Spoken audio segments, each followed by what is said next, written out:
sometimes you don't intentionally decide that I don't think I'm good, or I don't think I was made for marriage. Yeah, like I don't think marriage is going to be for me. And then you still go ahead and get married just to prove it to yourself that look, this happened here. Or when it does happen, you use all of that as an excuse as to why. Yeah, you know what I mean? Why it didn't work out. The question of self-sabotage is one of saying, my dad didn't stick it out. My Things uncle didn't didn't work. stick, my grandfather, so I've seen this modeled. Yeah. Surely that's going to be me. I shadowed a lot of great directors, a lot of great personalities within the industry. You know, I had the opportunity to work alongside Tebo Mahlati, Tebo Malope. There's a certain amount of play nice that you have to do. Yeah. You go into a room, they're the power people. It's their client, their script. It's a team that has spent many hours cracking that idea, and they don't need you coming in there with like, solving problems that they didn't think existed. You know?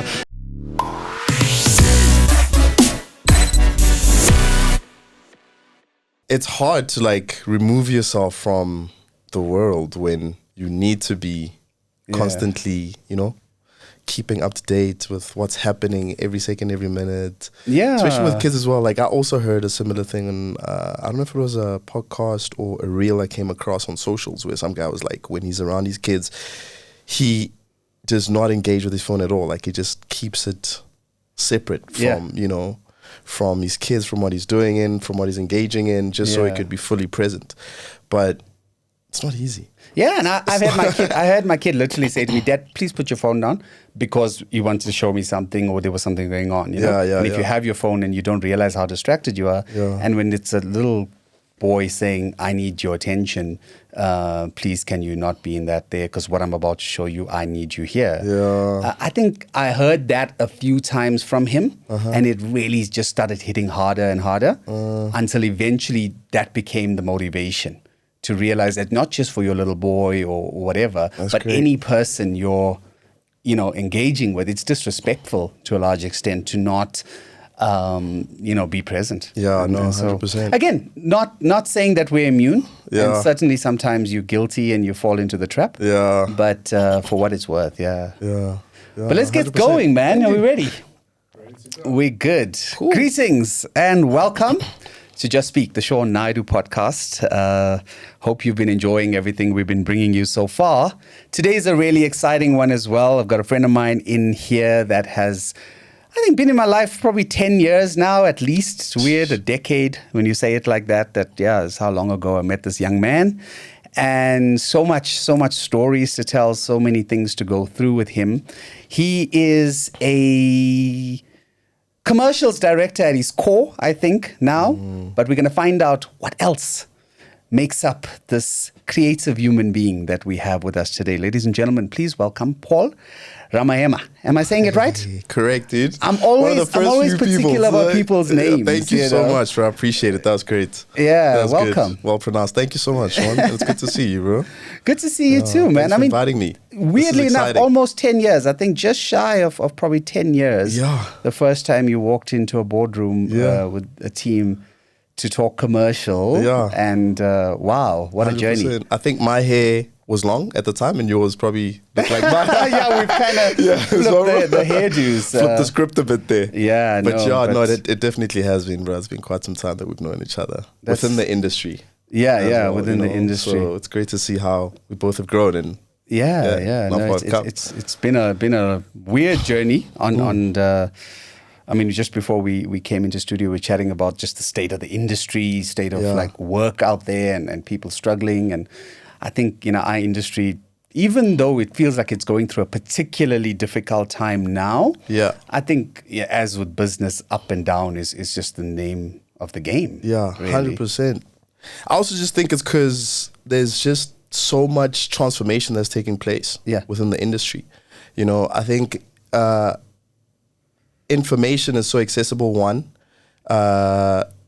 Production is happening at a rapid rate of, videos, the content that's coming out. Yes. I mean, there's just this major shift in creativity within the creative space alone that you can, attribute this weird slump that's happening to from AI to, the generation of streamers to how quickly clients need, content produced, the budgets. So I think that's probably a result of all of that culminating into us trying to navigate this new wave of, I think you very nicely previewed what this conversation is more than likely about. But before we get there, just tell us a little bit about yourself, just to establish for our audience that finds us. We're Just Speak, so we're kind of not industry specific. Sure. And we're not genre specific or anything like that. So we're kind of talking to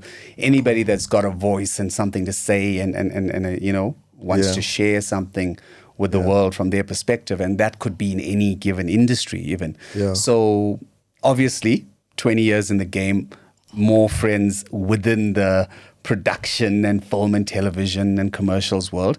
Hence, a lot of our early guests have been from that space. Absolutely. But that certainly isn't the plan, and it will change with time. So for those that don't know or just happen to be following us from a very general perspective, sure. Who is Paul? Where's he from? What's your story? Cool. So Paulie. Paulie. Yeah, Paulie. I've got a nickname. I've got a lot of nicknames, actually. There's Paulie. Family calls me Papi at times because I was named by my grandfather. Okay. He gave me his names directly. Is there a traditional name or is it straight Paul? There is a traditional name. Okay. So Lepota. Okay. Paul Ramaema. So Okay. all these names. So Lepota is essentially my first name. And then Paul was the biblical name. I don't want to call it the name that we all thinking of during those times. But I essentially just ended up going with Paul from a really young age, from school, essentially, obviously, for obvious reasons. Because, so I was born in 1990, small place called Bethlehem. Okay. So I'm also an... you're the chosen one. Originally a Free State boy. Okay. And I think on your previous podcast as well, it was that lovely lady that you had. Palesa, who's also from Kwakwa. And I found that so interesting. I was like, Shaun going after the Free Staters. What's going on? We're going deep here, man. So I was born in the Free State as well, Bethlehem. My dad is from Lesotho origin, mom Eastern Cape. Okay. Spent, I think, about 8 years or so of my life in between Bethlehem, Harrismith, Kwakwa, that area around the, in halfway for me. Whenever we go Durban to Joburg, it's like we're halfway when we're in Harrismith. And I'm a young boy from the Free State, born and raised. And then around the time I was about 8, parents separated. Okay. And then, that's when the shift occurred. And I went up and down. From town to town, city to city. Were you with mom or dad? I was with mom. Okay. I was with mom for quite some time. I think dad was still trying to find himself. Okay. And it was like, it might be better if you were with them, but I was with mom most of the time. And then mom eventually went back into school. She went back into school and then went to granny. As you know how the black child story goes. You go from granny, you go to aunt. Yeah. It's a community. You get raised by everybody, especially when that takes place. Yeah, you get raised by the village, especially when something of that nature happens. Nowadays it's different though, I feel. I think we're a lot more restricted. But anyway, we'll get into that later. So, but it's interesting because, just to say that unfortunately the world has changed in that way, and the nature of village and close-knit families, it is a little bit not the case anymore. Yeah. But anyway. Yeah. So I traveled quite a bit, moving from town to town. Came up to Pretoria around grade 7. Did schooling that side at a school called Irene Primary. Okay. And then went to Lilton Manor in Pretoria, where I did my high school for like 1 year, and then I went back to Free State, Bloemfontein, where I then completed high school at a school called Brepna. And then I did a stint at Grey College for a bit. And just when we were about to branch into varsity and all of that jazz, you know, when you're trying to figure out who you want to be, what you want to become. Yeah. That's when I kind of started discovering this specialty of an industry that I'm in and the skill set that I possess within it. And I then came back to Pretoria to do varsity at TUT, where I did film and motion picture production. And then upon completion, I then went on to work as, you know, what you call it, working intern at Bomb Productions. But that's before getting into, so before getting into the career aspect side of things, Paul is a young man from the Free State who loves what he does, a father of two now.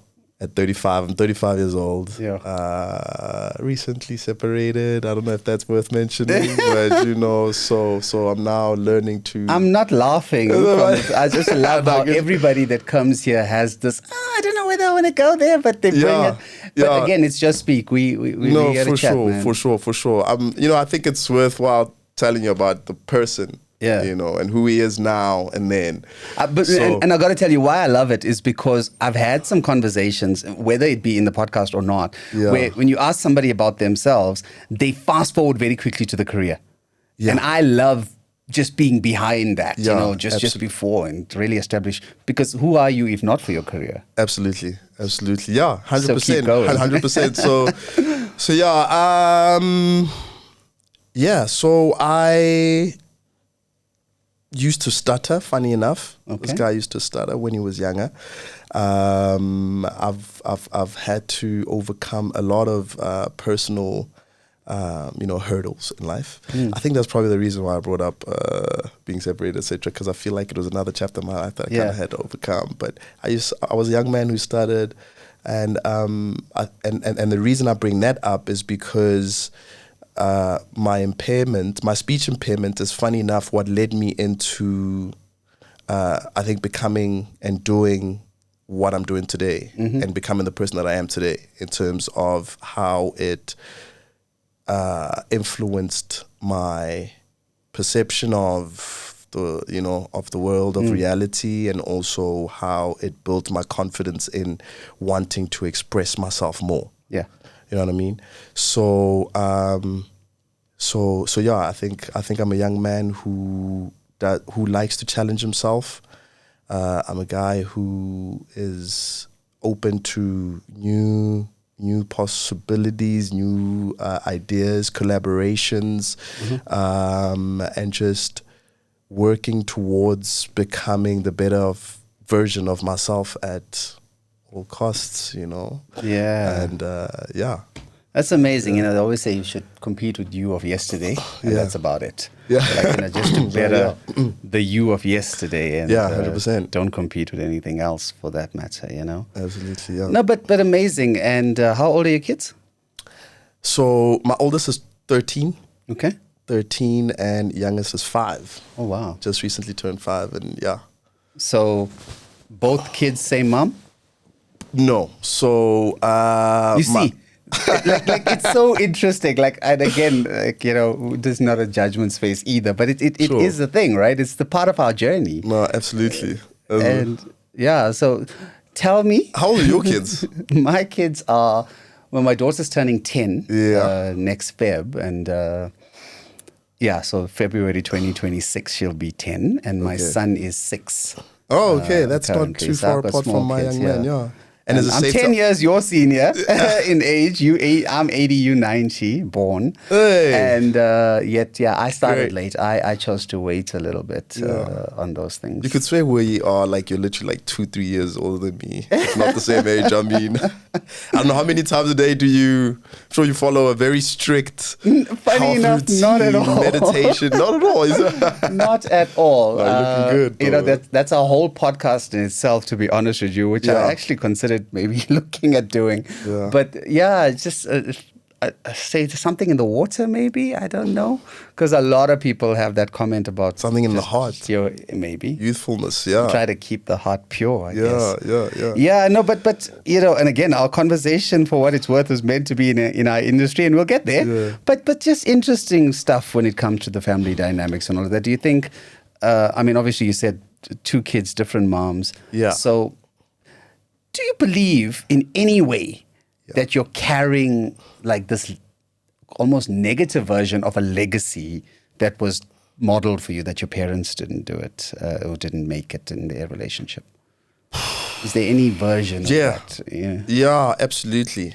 I fully believe that. I think there are a lot of childhood traumas that we subconsciously carry with us, you know. And I have this conversation a lot with different people where we just have to be honest with ourselves and look at the structure of the generations that came before us and how whatever they went through in their personal relationships filtered down or comes down to us at some point, you know. And we don't realize the impact of how it seeps its way through our perception of relationships that we get into right now. You know what I mean? And how you engage with your partner, engage with somebody else, and the actions, the things that you do that lead to separation. In fact, even with your children, you know, how your upbringing with either of your parents or the people that raised you essentially affects how you engage with your kids. And, you know, there are things that you need to overcome in terms of, you know, communication with your children and how you interact with them. I think we don't often take into account the impact that, you know, the generations before us, our parents and their relationships ultimately influence how we essentially, you know, engage with our kids in our relationships and, you know, what that can lead to. And so I think for me, with this, with what you've just asked now, I think it's true in that maybe I'm carrying the past experiences of whatever my parents went through, and there's some level of personal detachment or a fear that I'm carrying, and I don't know that I need to overcome in order to be in a more, like, a better relationship essentially with my partner, or, you know, things that I might. Do you think it's self-sabotaging in some way? 100%. Yeah. Like you're almost trying to fulfill the thing that you believe is your destiny because of your legacy. The question is, though, is it really your legacy? Because I think we've got the power to change it. And but again, that's the very question, right? Yeah. Because I would, and again, I'm not trying to counsel you, Yeah, no, but I'm trying to say that, you know, we consider it our legacy because it's our dad, it's our granddad, whatever the case is. Yeah. And the question of self-sabotage is one of saying, my dad didn't stick it out. My Things uncle didn't didn't work. stick, my grandfather, so I've seen this modeled. Yeah. Surely that's going to be me. And even when the relationship is struggling in ways that relationships invariably would, instead of putting the fight into it and resolving and breaking through that, you sort of default to that position which you believe is innately you. And so hence the self-sabotage. And so the question is that maybe a thing, or is it not? Is it conscious, unconscious? And I don't even think you intentionally decide that, you know. That's the thing. Sometimes you don't intentionally decide that I don't think I was made for marriage. I don't think marriage is going to be for me. And then you still go ahead and get married just to prove it to yourself that look, this happened here. Or when it does happen, you use all of that as an excuse as to why. You know what I mean? Why it didn't work out. You're like, oh, it happened to my dad, it happens. And it was innately it was inevitable that it was going to happen for me too. But it shouldn't be the case. And it shouldn't be the case, and it's crazy that like I sometimes personally think about, besides marriage or besides divorce, about my place in the world, where I am in the world, and whether whatever achievements I've managed to accomplish at the stage, whether my children will either accomplish similar things, like at a similar level or not. And whatever challenges I couldn't overcome, they are going to be faced with the same thing. Like, is it a genetic pool, or is it just in our minds? Are we recreating it for ourselves off of the model that we think has been presented to us or not? So, but at the end of the day, I also feel like, because we know this, because we are aware of that, now we have the power to and it's our job to essentially change that.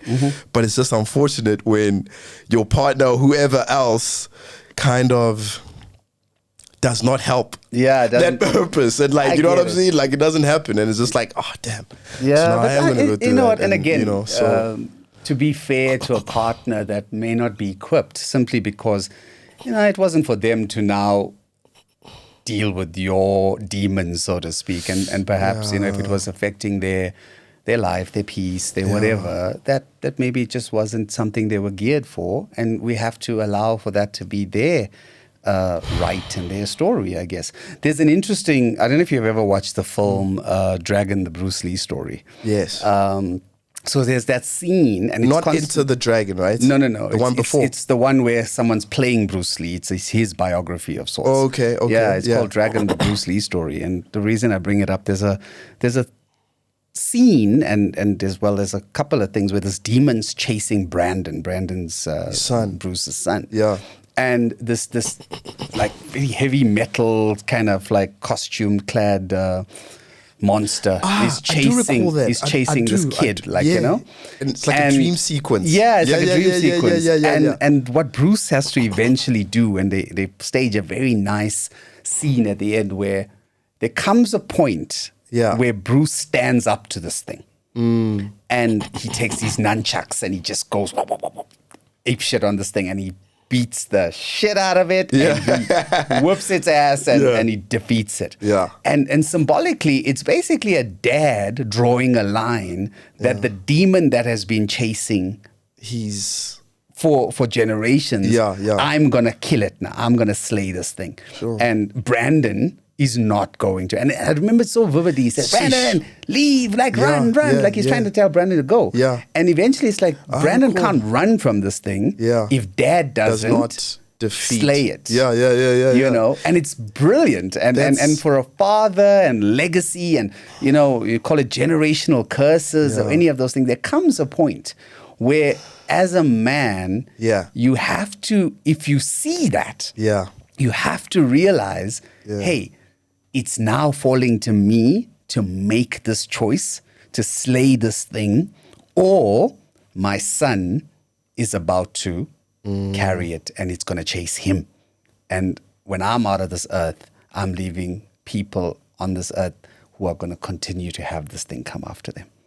And I think that story so brilliantly shows us what we need to make the choice to do sometimes. We've got to draw the line in the sand somewhere. And again, I mean, it's not an indictment to life happening and the choices you've made, but, somewhere along the line, you're a young man, you need to still father these children. You still need to have good relations with mom to be able to bring them up. Heaven forbid, adults be idiots and the children suffer. Yeah, and absolutely. Whatever your next steps would be in your life, I mean, there's somewhere you're going to draw that line, and I hope it works out that way. Absolutely. That's a great analogy, and thank you. Yeah. Anyway, we're not here to be Dr. Phil, so let's leave it at that. So tell me a little bit about what's happening in. So you when I met you, you were a researcher. Yes. On the team for the director that was pitching. Yeah. And obviously that was its own role. And it's a good space to sort of like gain that experience, gain that glean from the ones that have done it before you and have maybe done it well. Sure. And you had that opportunity. Yeah. And eventually from research, you went into taking on being a director. Yeah. Just talk me through your career journey a little bit before we get into any specifics.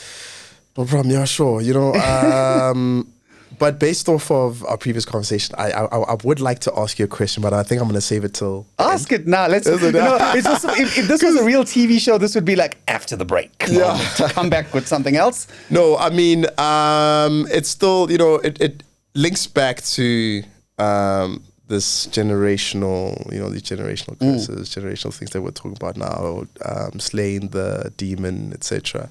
And you're still married. I am. You're still married. You know, so question might not apply to you 100%, but I know that you do have a view and perception of it. You know what I mean? So yes. Because you are married, and I'm sure you've thought about what life could be with or without marriage. But what I would like, I know this is the podcast show, and I'll ask you a question. But it's your platform. With the way the world is now, I was thinking about it while you were saying this, you know, and you've seen the stats of how the divorce rate and separation is just like shooting up. Yes. You know, and I'm not to say that it's obviously not a great thing. Like it shouldn't be celebrated, you know. Marriage is like a union that needs to essentially last forever. But we are living in different times now where for people to be together for longer than 10, 15 years is very, like, you know, it's becoming shorter and shorter. My question is, as a man today, do you feel like marriage is essential for as a man? It is important, yes. I know the foundations of marriage, but like, do you feel like with the way the world is going, with the way the world is marriage, should marriage be as important, you know, as it was then, with how the world is moving now, or should we open ourselves up to how things are dynamically shifting, and not just obviously for the sake of our kids, but like we're building careers, trying to build new legacies, empires, etc. Do you need somebody by your side to achieve all of that in a unionship, or could you do it single-handedly, you know? Yes. Is it better to just, do it by yourself? I hear the question. I understand there's so much there. Welcome to the Paul Ramaema show. As we go. So let me say one thing quickly before. You got to go onto a podcast called Forefathers with Titetso.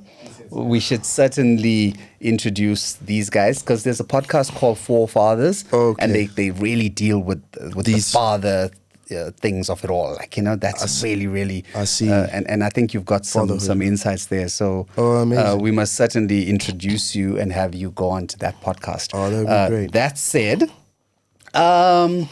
you're about to get me cancelled, but it's fine. We didn't ask for permission to be here, so we'll fight through it, right? 5 people will agree, and the rest can disagree. No, of course. Answer what you feel. No. The thing is, you know, number one, I cannot answer this question without establishing my belief structure, 100%, which is biblically based. Yeah. And, you know, I am a believer in God. I'm a believer in the God of the Bible. 100%. And so the Bible forms most, if not all, of my belief structure at that foundation level. Okay? 100%. And it is understood from that perspective that marriage was instituted by God, right? That even at the beginning, when God created man, and he therefore created woman, and he brought them together to populate the earth and procreate, that at that core of it all, that was God's intention. You know, the Bible says, for this reason shall a man leave his home, and cleave to his wife. And these are like, you know, scriptural things I don't want us to get too deep into, but simply put, that's, like I say, I'm speaking from my belief structure. So at that motivation, I believe it is fundamentally important. I don't think that, you know, God would put that much value into an institution like marriage and have created it. It is not a man-made structure. It's a God structure. Like God intended people to come together in that marriage state and to get families going. And I also believe that at the level that the world is changing and at the pace that the world is changing, there's certainly an attack on the family structure.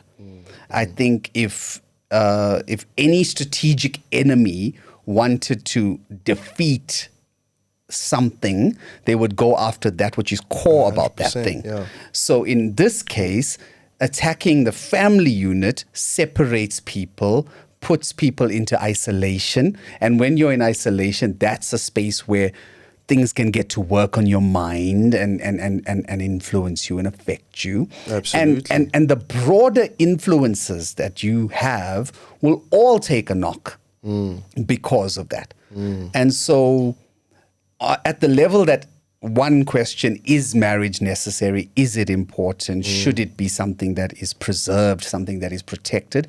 Absolutely. I believe that. Does that now take us into a world where we are judging those that have not been able to stand that test, those that have opted for separation, those that have opted for divorce? Not our place to do. Certainly not mine. I learned something early on, like I said, when you talk about the Bible being the basis of your belief, that you get the ideal and then you get the real of life. So in the ideal state, we would believe in the Bible and we would do everything it said, but none of us do. Okay? 100%. So the ideal It's very hard for us to do. Exactly. So the ideal is believe. Yeah. The ideal is practice what you preach, practice what you believe.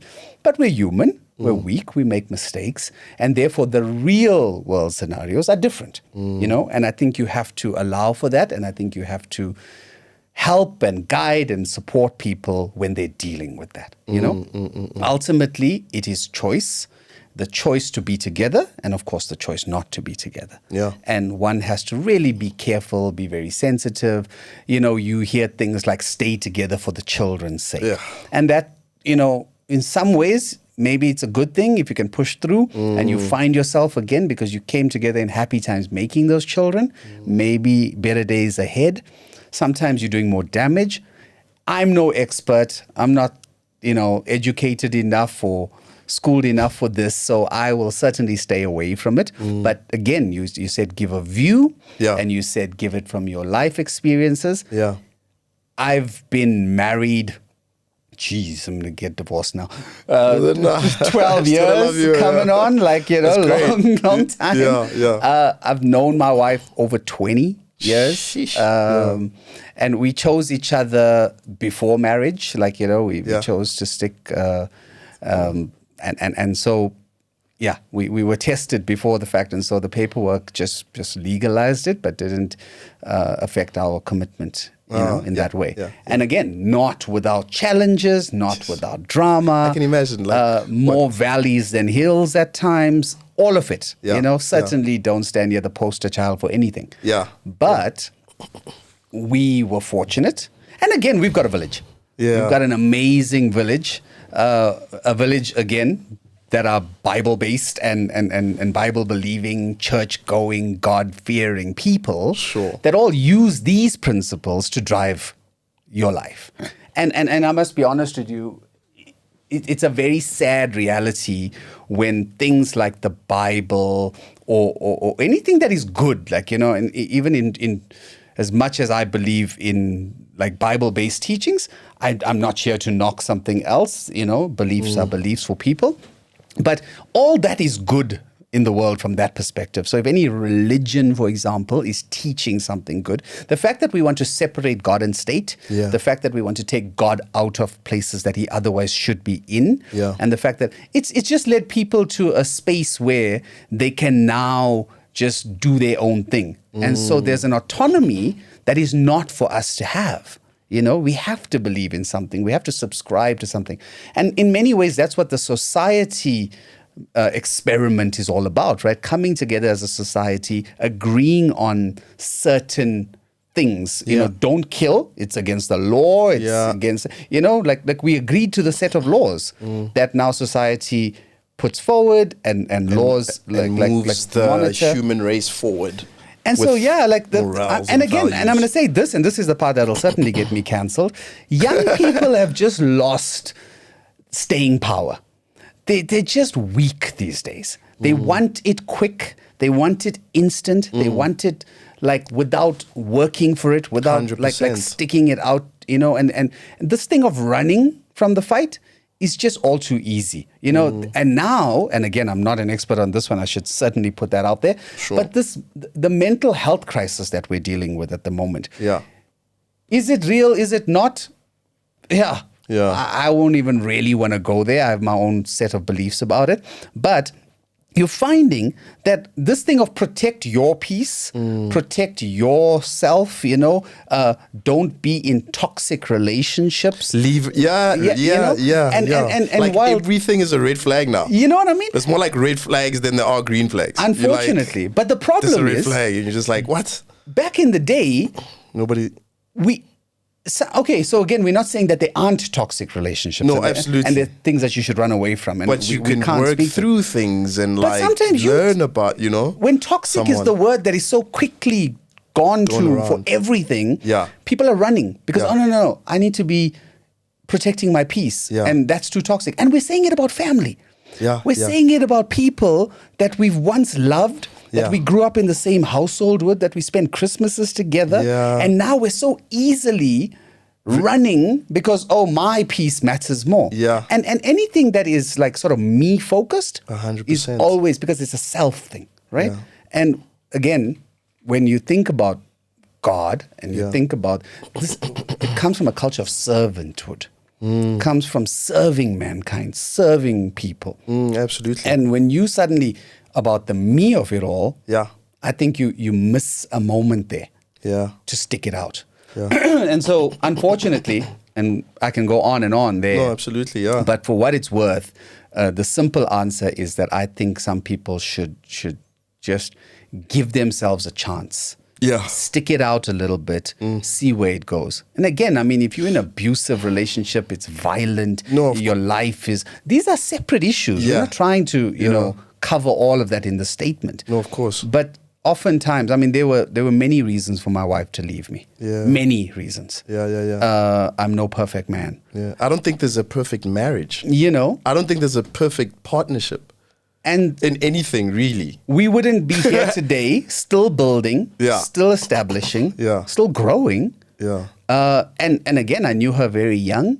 And over the many years, she's changed. It's a different person. She cannot be the same person she was when I met her. She certainly couldn't be the same when we got a fur baby, then when we got a real baby, and then we got two babies. Yeah. And now that it's just what it is. Yeah. So unfortunately, if you're asking to summarize that answer, stick it out, man, if you can. No, 100%. But when you haven't, again, not for us to judge. Yeah. I think you're absolutely right also with the, the youth of today. I think as much as we can say they have this sense of instant gratification, the intentions are there. I think they are fully aware of what's being required of them at times, but a lot of them obviously either one, want to get married at a really young age, two, get married for the wrong reasons. I think it's all due to pressure of, could be finances, could be this, could be that, a number of things. And once, because we've got this society of run as soon as you notice a green flag, they just not willing to like get out, like get comfortable with the discomfort. And I think that could apply to, that applies to professional industries as well. If you've noticed that a lot of them are not willing to stick through the challenges. It's a great segue to take us away from the marriage thing into the business thing. But you asked me earlier as well when you got here about like the size of the team. Yeah. If I tell you that there was a time in our old space where the team was sitting two to a desk. We had a smaller space. Yeah. And we were like, but we were swelling in that space. And literally, I remember seeing guys having to sit next to each other at the same desk. Yeah. And now we're down to like lower numbers. And the reason is unfortunately not all positive.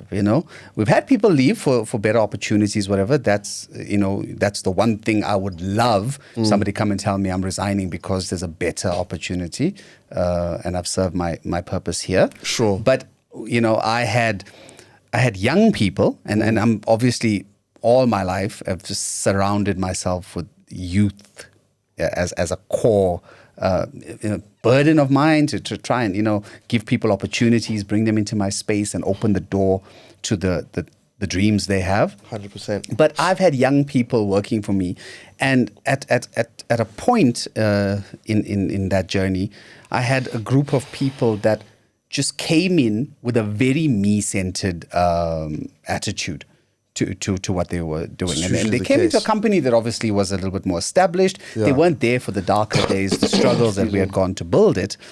And so they came in and all they cared about is, am I going to get paid? What increases can I get? They're putting claims for just about everything, and it was really like, for me, it was like a big learning curve. Yeah. Because I worked for free as an unpaid intern when I got my shot. Yeah. And that hunger and that passion was like, you couldn't pay me enough for what I'm getting here right now. Yeah. But young people these days don't see it that way. And I can say that from the personal pain and experience that I've had of being betrayed by these people, wanting more than they deserved, faster than they've even worked to earn it, and then even going and doing shenanigans behind my back. Yes. That was really tragic and Yeah. often illegal. But all of these experiences led me to the position that today, Yeah. I still open the door to any young person that wants in. I'm not a gatekeeper. I'm a gate opener. Sure. In this industry. That's a good one. I am happy to open the gate, open the door for you if you want in. But gone are the days of paying internships and whatever. Yeah. I understand the real world challenges that young people face. It takes money to take a taxi to get to me, or whatever the case is. And we can certainly look at how we can support that. Absolutely. But I used to do paid internships, where literally you'd come in for a 6-month period, and every month of those 6 months, you're getting something as a salary within an internship space. I've canceled that. I've canceled it because most of the interns that I gave those opportunities to, one is standing right there, has come in, taken the hustle and done the job. Yeah. And then where they were really worth it, I moved them into this team at a contract or salary based, position thereafter. Sure. Not all internships can result in a job, but many did, and where it was possible. But this young man standing right here showed loyalty, showed strength, showed a certain passion for what he was trying to do, and had a trajectory that he was going, Yeah, and absolutely. he showed the right things that makes him still stand here today. Yeah. Yeah. But there are many that have gone before him. Yeah. And bless them. I've got nothing against people. I want them to thrive, even if it's not with me.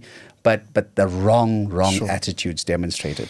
And if today's generation could show a little bit more appreciation for the opportunity, for the rooms that you find yourself in, for the proximity to things that you otherwise wouldn't even be close to getting in your own path, there's value there that they don't see because they just see the numbers and they want to go to Insta fame, Insta gratification, and just earn. And this thing about everybody being a content creator and looking for ways to have brand deals and make money, we've somewhere along the line we've lost the plot. And I can guarantee you we're going to find in the timeline that the quality of what we produce is going to diminish. Because like you said earlier, we're producing at a high rate. Yeah. In various mediums and things that we're doing. But the quality and of the what's quality coming out. is, even at the level of the big players. 100%. The big, but 100%. 100%. Like, I've never done this much talking in my podcast. If you go on to, if you just watch what is said around the state of creativity in the industry by the big guys, you know, the agency execs, the production directors, in a creative aspect, is that it is diminishing for sure. The level of work that's entered in for award, you know, considerations. There's so many areas where it just feels like it's just not at the level that it used to be. Back when, you know, we were coming up or you were coming up, etc. It's just not at that high performance peak anymore because there's just so much content that's coming out so quickly, so cheaply. Like, people are not spending time crafting and doing all that jazz. But before we get into that, I do want to...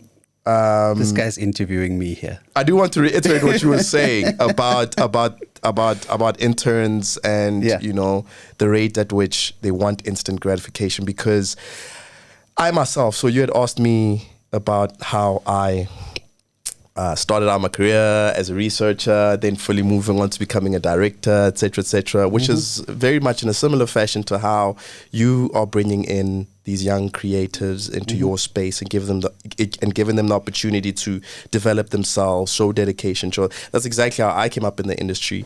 And I mean, I've been doing this now for 10 years or so, you know. And I've now decided to also start my own creative incubator. You know, I recently started a company called La Familia Media, and it's basically a pathway to show graduates and interns and kids with, like, in fact, not just kids, but whoever has creative aspirations, that there are other ways to get into the industry, the film industry. So when you say industry, to get into the film industry without having to follow the traditional formats of, like, shadowing a camera operator for like 3 years on set, or, you know what I mean? Because some people don't know that, or you know, shadowing somebody for an extended amount of time, you know, in whatever, what you call it, facet of the production you would like to be, or you would like to be part of or grow in. So you could, that could either be as a wardrobe stylist, as an art director, as whatever, you know, as a videographer, camera operator. So the way the company is set up is that when I started as a researcher, I learned the impact of treatments and how treatments essentially dictate the entirety of the production. You know, I grew my understanding of, or it leveled my understanding of the different production, you know, areas, and how a reference plays an important aspect of, you know, how it leads to the final look of the film, etc., showed me how to, you know, how directors engage with their clients, how to sell an idea, how to have conviction in, like, a certain, you know, creative choice, you know, all of that stuff. And it was so exciting, and it opened me up to new worlds. I learned about sites that I'd never heard of, you know, the importance of putting a treatment together, you know, alignment, the words, the this, the that, and then selling that back to whoever is going to be paying for that concept and that idea, and, like, just seeing it come to life. So the way I've set my company up is that I'm training students into learning the skill set, you know, that I had, and showing them how we can, one, help them become better filmmakers, help them navigate, you know, client relations, business to business relations, all that kind of stuff. So work internship programs, essentially, so to speak. But the challenge is, of course, now having to maintain, one, that level of, like, paying them and, you know, keeping, like, them engaging with you and being professional. Like, those are the challenges you face. The level of dedication that they need to have, passion they need to show, you know, because they just want it now. And just, like, you've got to give it some time. That struggle is real. That struggle is real. So, but also at the same time, I'm learning to understand this world of like entrepreneurship and running a business, and trying to see how the government like essentially supports that, you know, and it's a very like tricky space to navigate. You know, things like what do you call these seaters, for example, and how those work, and especially if it's educational. And you know what I mean? Because I think what we're doing is such an important role. It's we're actually essentially irreplaceable. Unemployment alleviating. What do we call it? Job creating. Alleviating unemployment. The thing is, it's fundamentally crucial to ensuring, number one, that there is a steady supply of talent and skills to a given space, and that's across the board, whether it's our industry or not. I think not enough companies take that seriously. And when I say not enough, I think everybody should. Like every company should have some version of a program that's doing that. Like I call it SNAP, which is just me being smart because it's Shaun Naidu Academy of Production. But when I say SNAP, when I came up with the idea of a SNAP, I would have to call it PrEP, but that's not too right, does it? PrEP. PrEP. Yeah, but SNAP for me, you remember with Thanos in Avengers when he did the SNAP, and yes, and every 50% of that was really like, never mind the fact that it does unpack into Shaun Naidu, but it was really the idea that when you go through a program with us, it's surviving a snap. You either the ones that got to live or you the ones that didn't. Because we're not playing games anymore. We're not trying to sort of, we're not running a daycare and a nursery school situation. We're running an academy of production. 100%. People that understand that this is a high pressure, high pace, lots at stake. The budgets, whether they're big, whether they're small, it's money. It's somebody else's money oftentimes, and you got to be on time. You got to be, it's reputation. So there's a lot there, and young people just think it's easy and they want to jump into it. And 100%. So with me, I've done apologizing now. I've it's recordable, or it's on record. Sorry, that I've done my part. There's been many beneficiaries to it, but the group that came in and ruined it for the future were the group that really stepped out of line, and it's now led to an unapologetic Shaun that says, my world is still open, the opportunities are still here, but the standard has gone higher, the levels have changed, and if you come in here and you don't have staying power and you don't have a thick skin and you're not ready to truly grind for this thing, my mentor taught me very early on that this industry is, if you're lucky, 10% glam, it's 90% grind. And I learned that early on. Unfortunately, we're not teaching that enough anymore. And so from a snap level, from anything in my world, get ready for that, That's great. Because, again, it is absolutely crucial to find that talent. But if they're not gonna be of the quality and the caliber, it's not worth it. And again, with yourself, like I said, when we first met, you were a researcher and you moved over into directing, which was obviously going to always be your path. But this industry, especially the commercial space, like, making TV commercials and whatever, working with ad agencies, the standard is high. Extremely. How did you find that transition and being received as a director? Tough. But I had people to hold my hand through it. Yeah. I had some amazing people to hold my hand through it. When you speak of mentors, it just took me back to my mentors when I started out. I shadowed a lot of great directors, a lot of great personalities within the industry. I had the opportunity to work alongside Teboho Mahlatsi, Teboho Malope himself. I worked alongside, and those are directors who were both great and strong in long and short formats of, filmmaking. I worked alongside strong producers. I've got an opportunity to witness, big names within the industry, just navigating that space, the Angus Gibsons, and then, you know, the Mpotwalas, the Zwelis, the Tabang Muleas that I worked for at some stage, you know, I'm just name dropping now. The Akin Omotosos. Like, there's been a number of people that I've had an opportunity to kind of observe.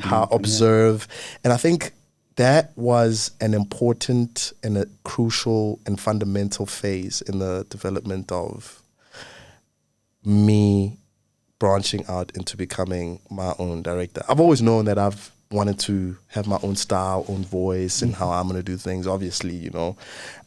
But having had the opportunity to watch how these guys conducted themselves in agency rooms with clients, you know, on set, how they engaged with people, the various personalities that they had to kind of, you know, entertain, and how to address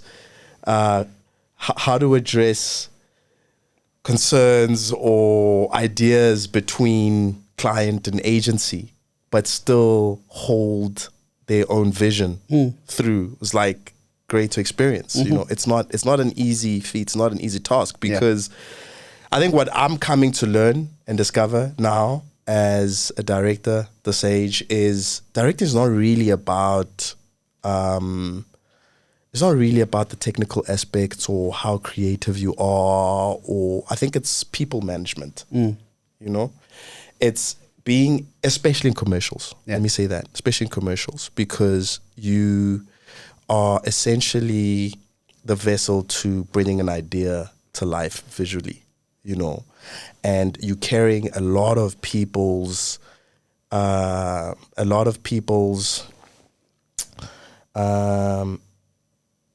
aspirations. You know, you're carrying a lot of people's aspirations with that idea. Some people want to win awards, some people want to submit it for this, some people want to do that. So people can become very sensitive to, you know, the great creativity is subjective. People can become very sensitive with ideas and stuff. That's why it's always such a sensitive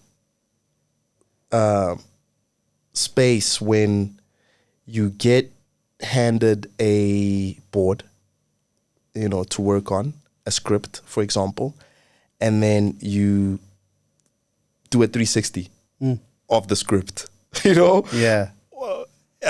Without having consulted the people that put that together beforehand. Okay. Because you don't know where they came, like the work that went into putting it, you know, just putting that together, and then for you to come and just like, do this, do that. So as a commercials director, I know that agencies usually expect us to solve the technical aspects of a job, right? But to an extent, like they don't want you to do a complete shift of everything, you know, and that can determine, I think, you know, that in fact, as a director, you have to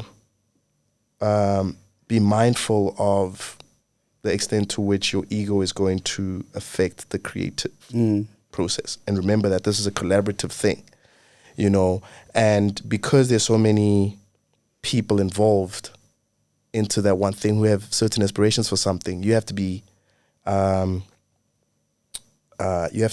mindful of that. You have to be compassionate about that. You know, you have to be able to relay your own ideas onto the job without taking it further than it's allowed to.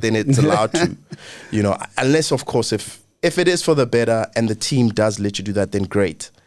But being a director is the ability to successfully, you know, bring people's other commercials director. Being a strong, successful commercials director is essentially being able to bring a big team of people's ideas to life in a way that basically, how do I put this?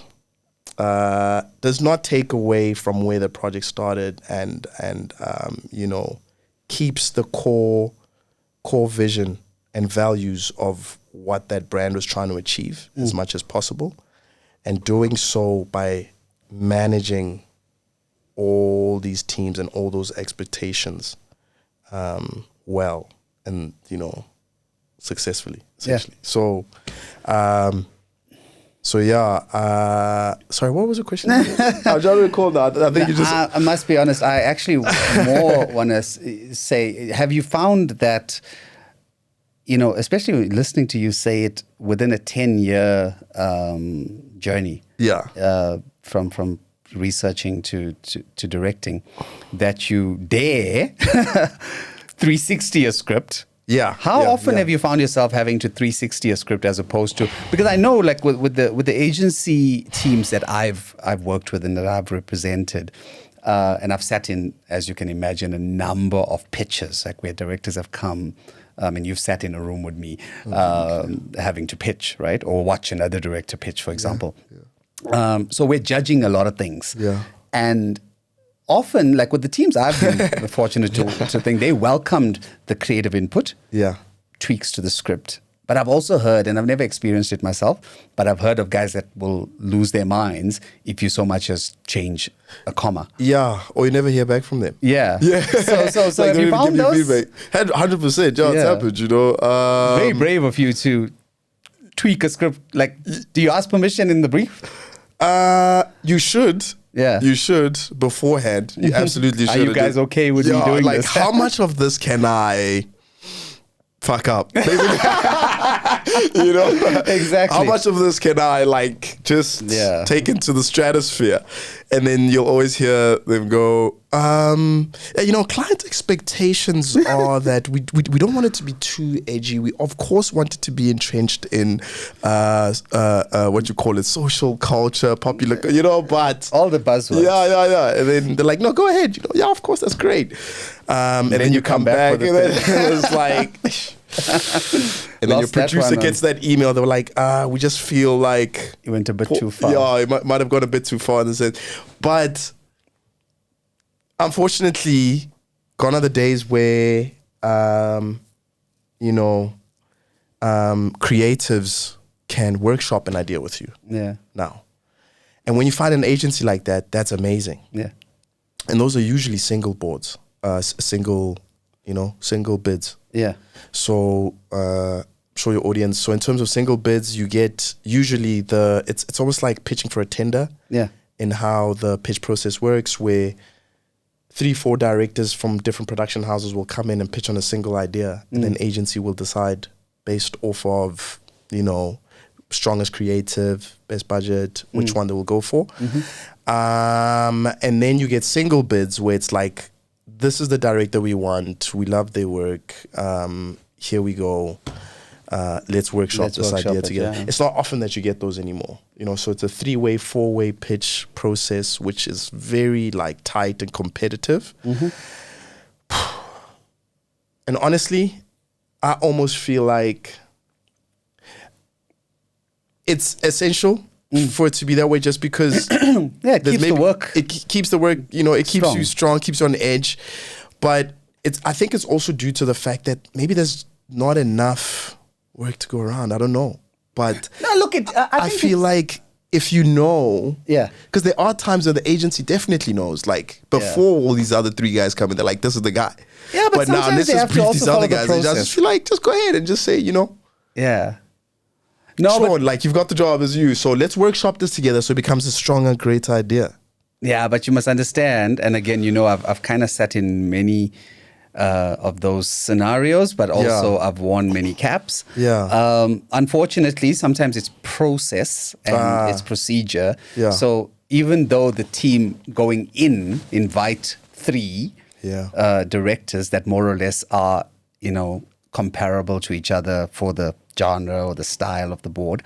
If I want to work with you, bringing you in because I know you're strong and you're going to work, but procedurally, I've got to give an opportunity to 2 more just because that box has to be ticked. Sure. Now, does that lend itself to a bias in the evaluation process that still skews the job your way and makes those other 2 guys' efforts, pointless? I would hope not. I've been really, really, I've seen the teams say, we're not going to just assume that, because what if you're not strong on the day? You know, like you came in with history and all the good things, but somebody else brought the noise on the day. They got to get a fair chance. You know what I mean? We can't pre-decide these things. And like I say, I can really testify to the teams I've worked with being very fair in that way. But again, sometimes the client requires that process to go out. Sometimes, you know, the client allows the agency to do that. And weirdly enough, I've obviously in my journey, and especially growing the business side of things, I've had no choice but to direct as well. You know, I was always a strong producer. I mean, I had Monareng here not too long ago, and Monareng speaks of producer-led business. Yeah. And in many ways, I am a producer-led business. But I didn't have the luxury of not directing certain things because it just wasn't the kind of project that was going out to a director that's going to come with, you know, the larger ideas and take this project into budget territories that are not what this client needs, right? So I've got a version of our business that I just have to direct myself. So when we're competing for that business, it's often outside of the agency space and that kind of offering, if I can say it that way. It's going after projects that are not in your big brands. They're probably not even going to see the light of television, media buying, that type of thing. It's more like an AV-driven project or, you know, some sort of storytelling. Corporate. But, yeah, you find yourself having to direct those yourself. Content. And, you know, I've made so many phone calls to producers. And I was the kind of guy who I'll phone your producer first and tell him or her, it's not happening. Right? Paul didn't make it. Yeah. And I'd often want to do that as a courtesy because I know there's a lot of work that goes into the treatment. Yeah. So I'd make that phone call. I'd you know, gently give the rejection. Yeah. And then I'd send the email as a formality follow up. And that was something I always prided myself at doing. Yeah. Then when I was on the receiving end of those rejection calls with stuff that I went forward for, I was like, yeah, so this is what it feels like, you know? But again, you're doing a lot of the, like in our business and in the world we live in today, you don't get to sit in I'm only a producer chair anymore, you know? And one of the big challenges I have, and Monareng was saying this as well, it's like when you're producer only and you're producer led, then you're a little bit dependent on having a director. And directors choose to work in different formats, right?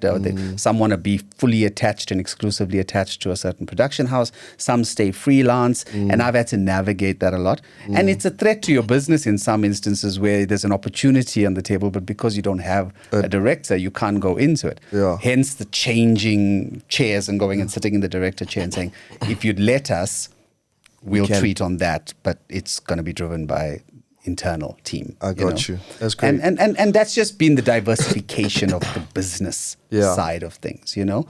But to the point that we were raising is that when you're trying to do it, because you just mentioned starting your own company and doing all of those things, there's a certain amount of play nice that you have to do. Yeah. You go into a room, they're the power people.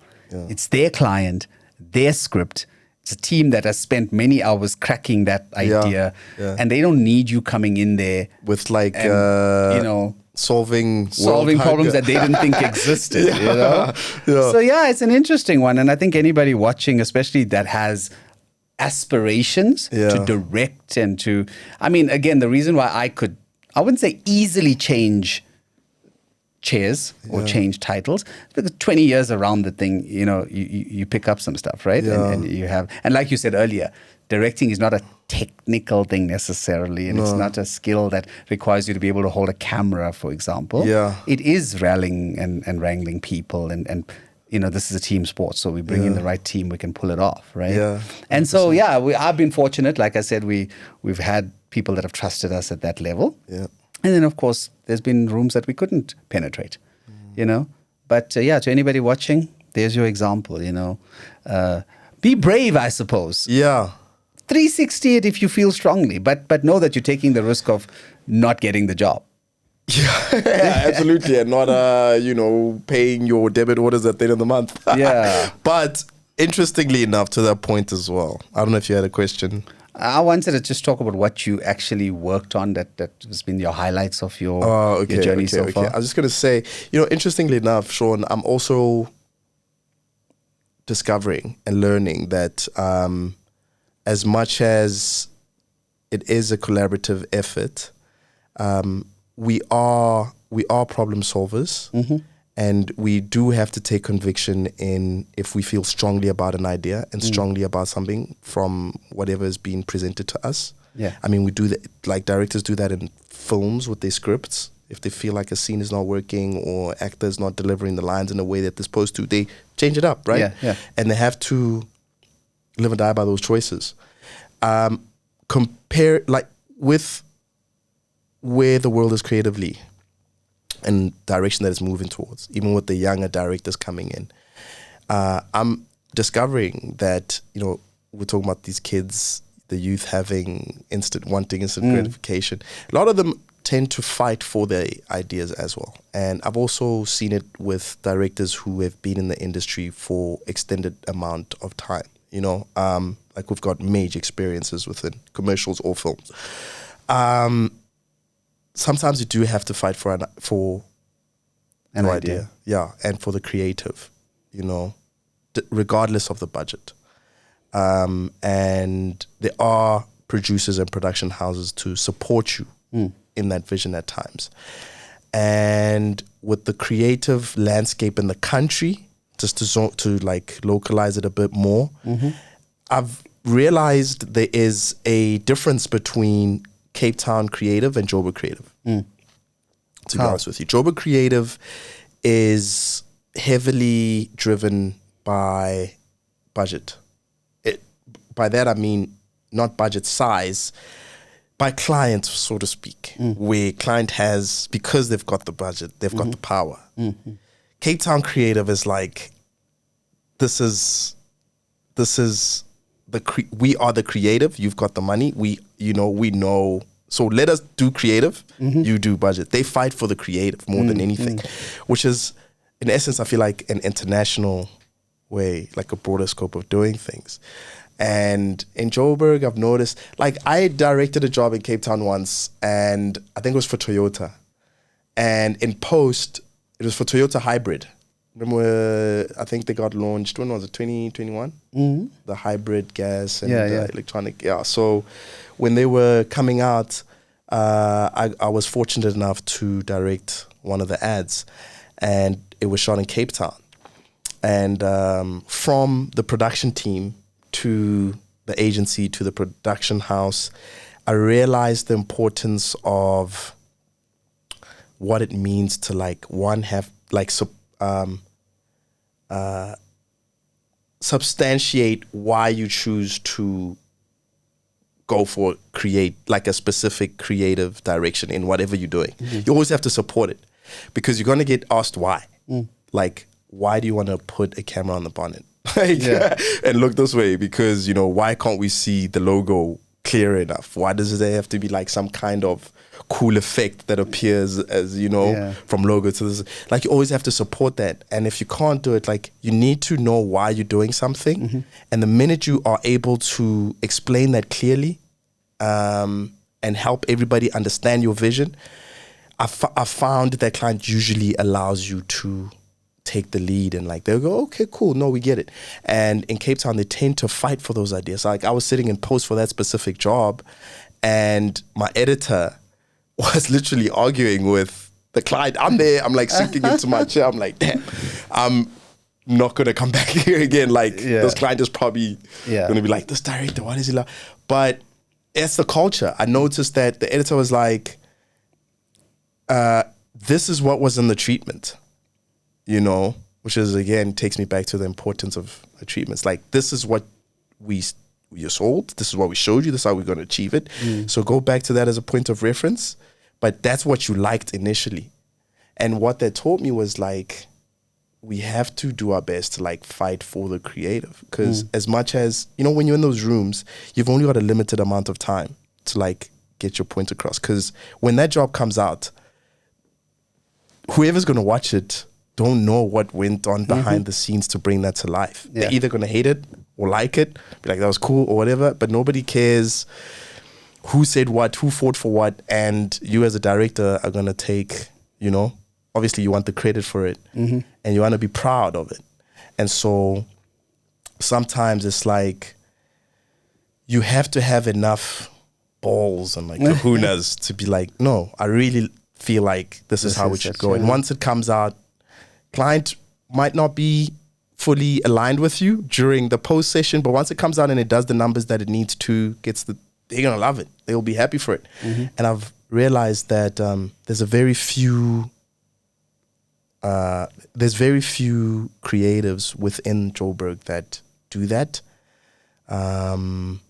Whereas in Cape Town, I've noticed that like they usually tend to fight for creative more.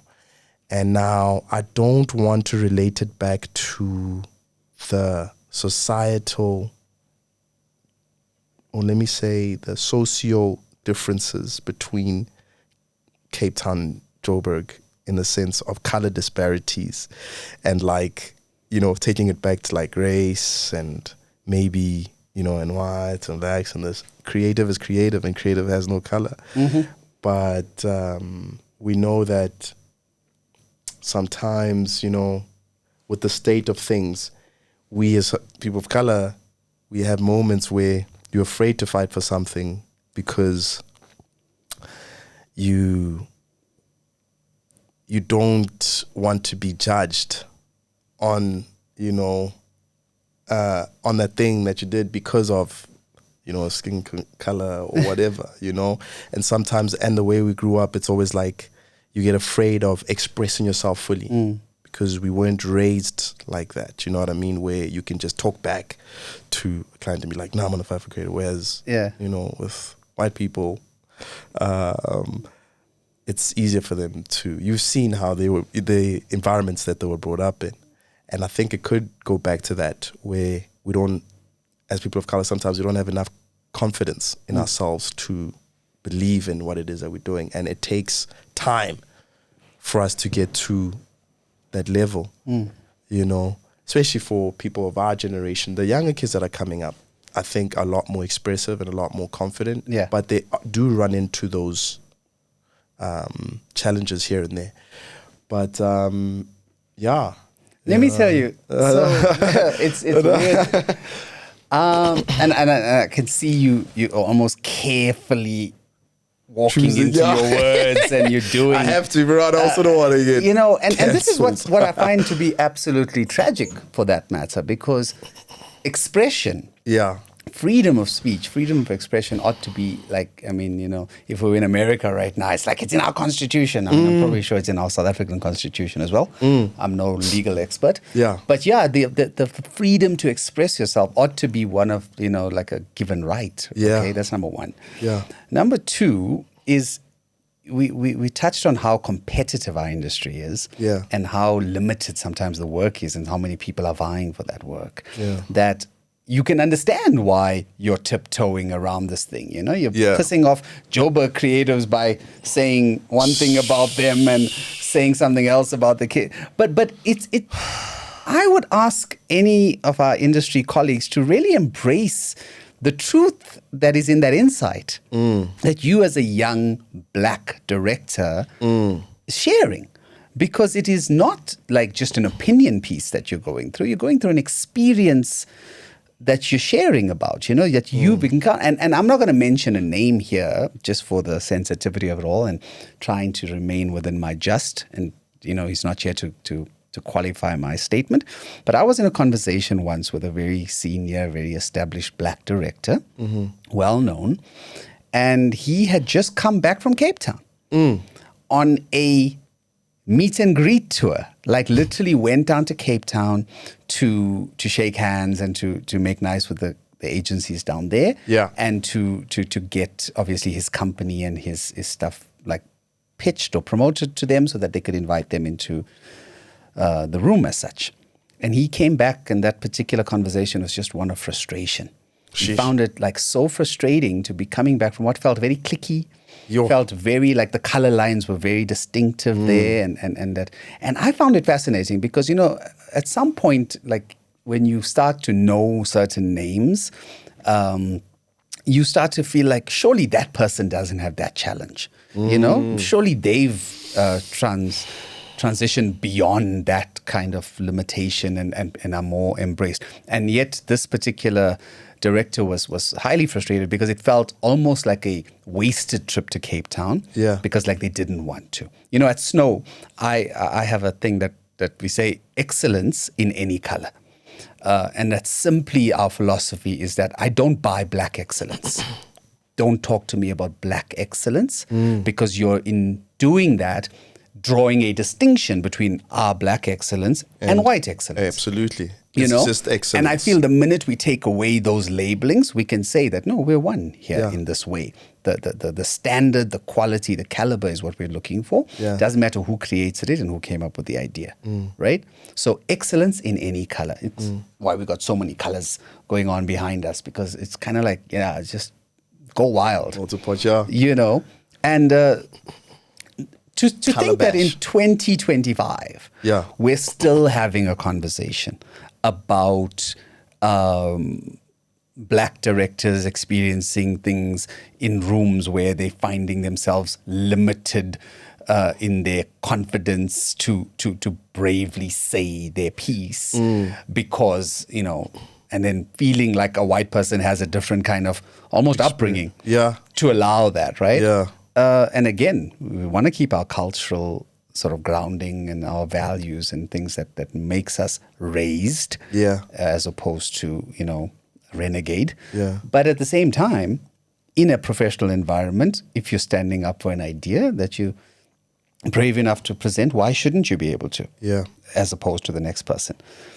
And all it really comes down to for me is for everyone within the chain to allow for that kind of environment to be fostered, to allow people to feel like they can.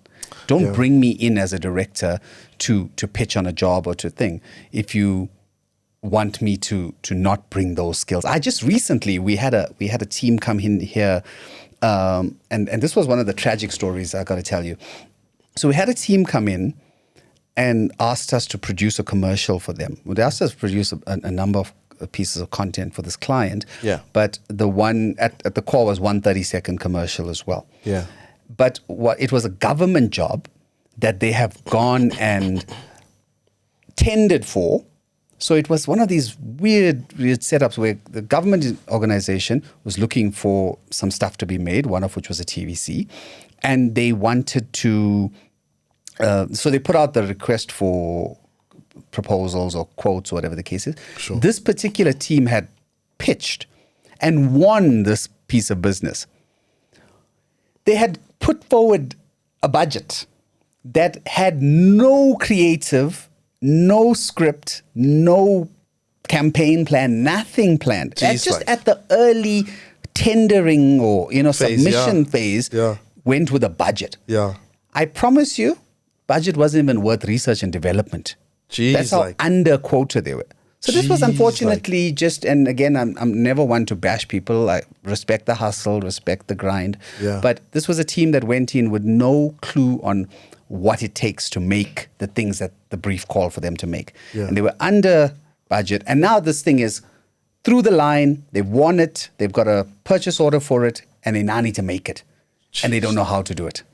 Because and they cannot request more money. They got ChatGPT to write the scripts. ChatGPT's clues were all over the our go-to guy, the creative. Yeah. And now you asked to pull a rabbit. Yeah. And I can pull many magic tricks. Yeah. But this was just beyond our reach. Because firstly, you're asking for a TV commercial. Yeah.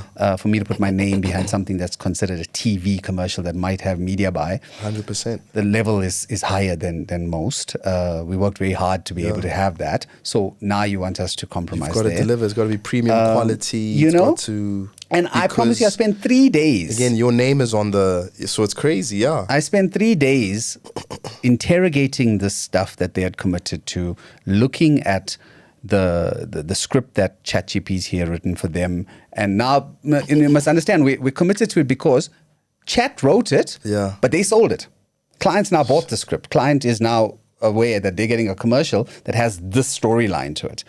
And I'm like, there's locations in here, there's characters in here, they hadn't considered cast, fees or usage fees, music costs. So now how are you going to navigate that? There's no way. There was no money to put. You could barely get a team out to go and shoot with. And we at SNO. So you just had to have lots of stuff around us. We've got equipment where, one of the places that have in-house resources that is a benefit to our clients. Yeah.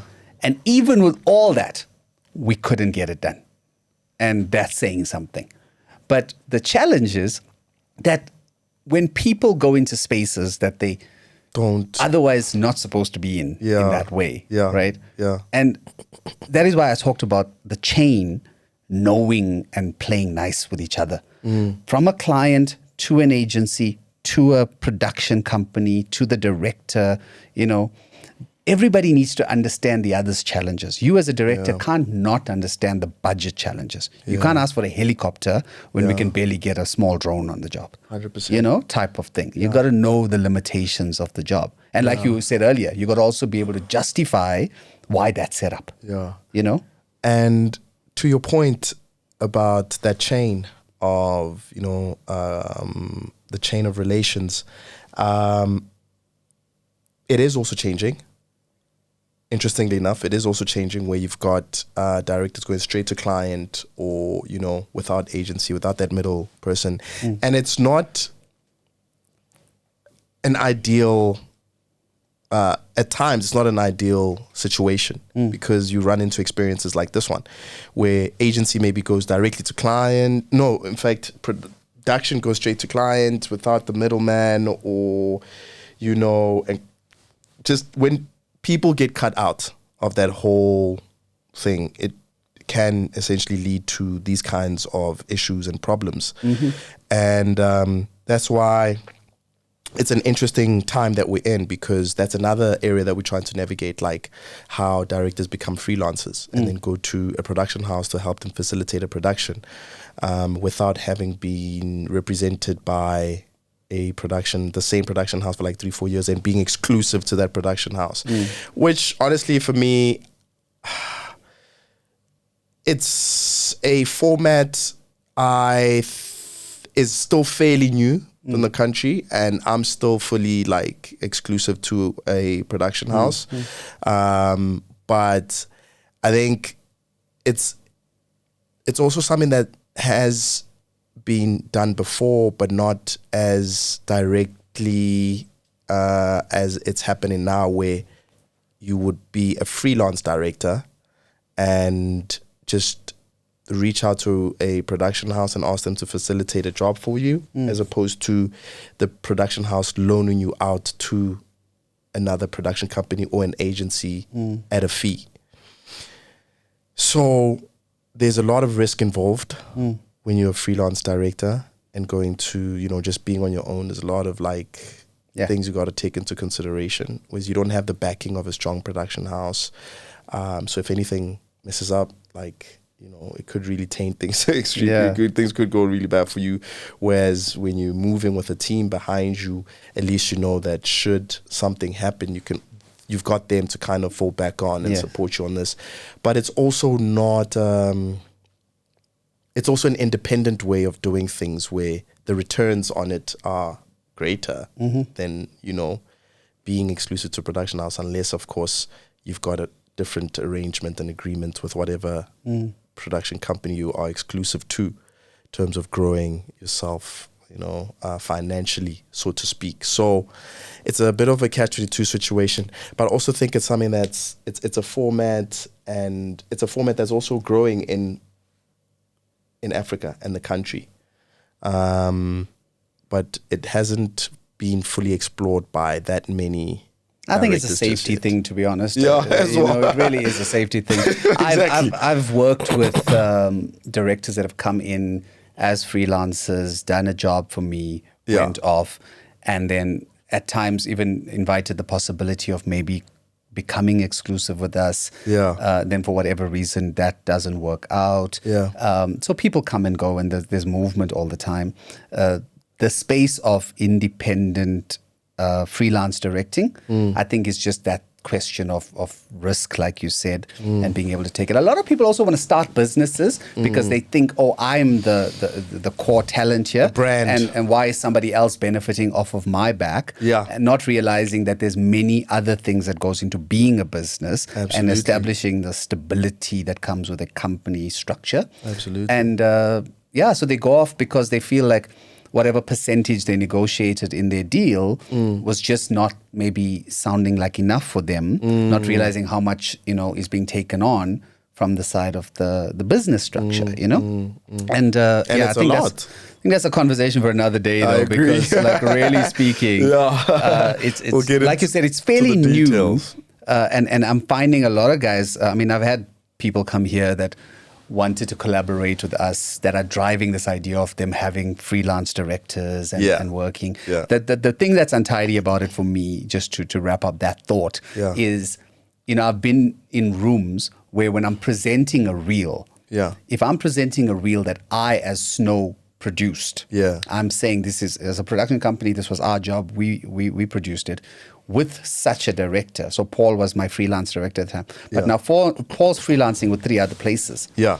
And because it's your reel as much as it's mine, you're putting it out there. So another company's walking into the same room, putting Paul's commercial on there because they're selling Paul's work, but it's also SNO's work. And so then the team, if they weren't briefed on that idea that it's Paul as a freelancer showing his work that he did with another company, then they're like, wait a minute, SNO came in here the other day selling this very same thing. Whose credit is this? Who's the one that we trust? And I think it's untidy in that way. I see. And I've seen work that, again, we've produced because those directors have opted to be elsewhere.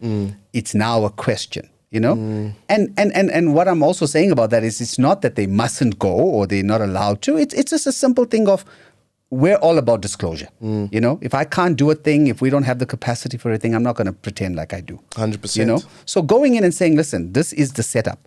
You may have seen this reel elsewhere because of this director worked somewhere else. But it gets so complicated, which is why you say it is a new thing. It is being navigated. And people have to just be careful about how they do it, because you don't want to lose an opportunity in a room because you fail to clarify what it is you're showing. So with us, whether it's our website, whether it is a reel, I'm very particular with the team when I say don't put a shot in our reel that we didn't have as SNO. Produce. So even if I had worked with another director, which I've done many of those jobs, if that director shot it, it's not on my reel. It may be on my producer reel, which I don't even have a producer reel. I don't go out promoting like Shaun produced these things. But again, I can say that I produced on a job, but I certainly wouldn't put your shot that you did on a commercial, even though I was on it. Even though I produced it, I was, involved in all of it. You'll never find a single frame from somebody else's job on my showreel as SNO Creations.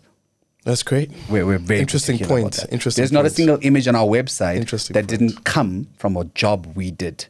We don't have stock images on our website. We don't have ChatGPT or whatever AI. Interesting point, because now that relates back to IP, etc. In a way, I know we don't IP for us in this industry. It is big, but between director and production company, whose work really is it? Like, if you as a director are represented by a specific production house, by Shaun, I'm represented by Shaun. We do a couple of projects together. I leave and go to a different production house. Whose work is that? I can take that work because it's obviously going to come onto my reel, right? Yes, but you produce that work,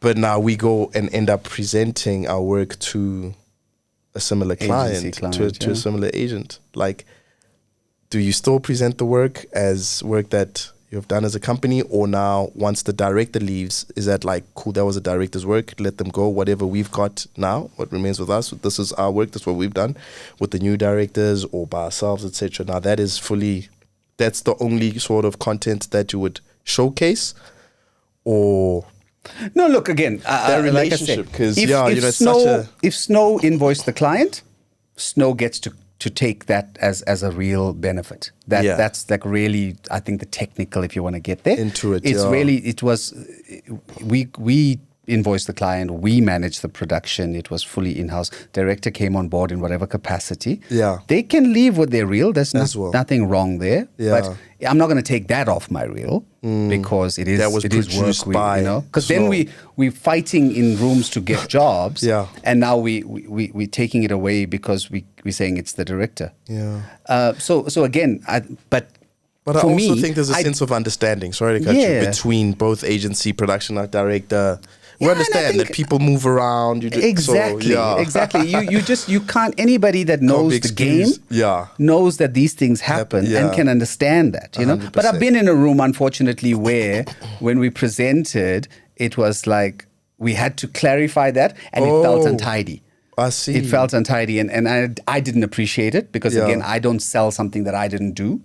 But because the person had moved on, it got untidy for me, which I didn't appreciate. Interesting. But it was a lesson learned, and it's just, for me, I lean into it. I'm just like, well, let me just explain how these things work and how we built this business, Okay. And again, it's a big part of why we had to start directing things ourselves because it happens. Sometimes, I can control what I do. I can't control what somebody else does, But Paul, I think we've done justice.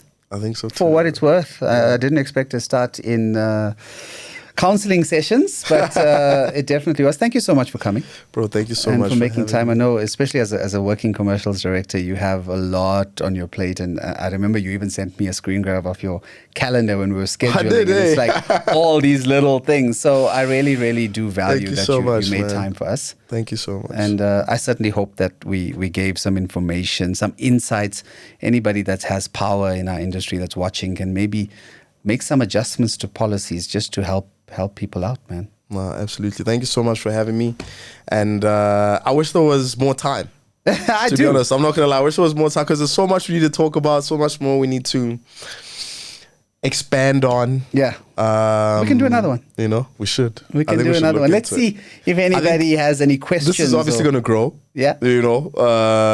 So the we're here to stay for a while. Point. Yeah. Let me come back. Feel free. Let's see where we are at the time. But thank you so much, Shaun, and congratulations. Thank you. And all the best. You didn't show love for my new... Bro, you're the first one to have this in the studio. Are you serious? Yeah. So I was actually trying to figure out... So this is obviously... It's antique. It's like a 1930s kind of piece from Germany. Please tell me more about it. It's insane. It's from 1930s. I got it in an antique store. It's not a jukebox, right? No, it's well, interestingly enough, because was it a radio? It's a radio, but unfortunately, as a radio goes, it doesn't do FM because it's so old, right? So FM didn't exist when it was created. So the radio portion won't play anything simply because. But if you open this, that's a record player. You see? So you start that up and you go. This is beautiful. Where did you?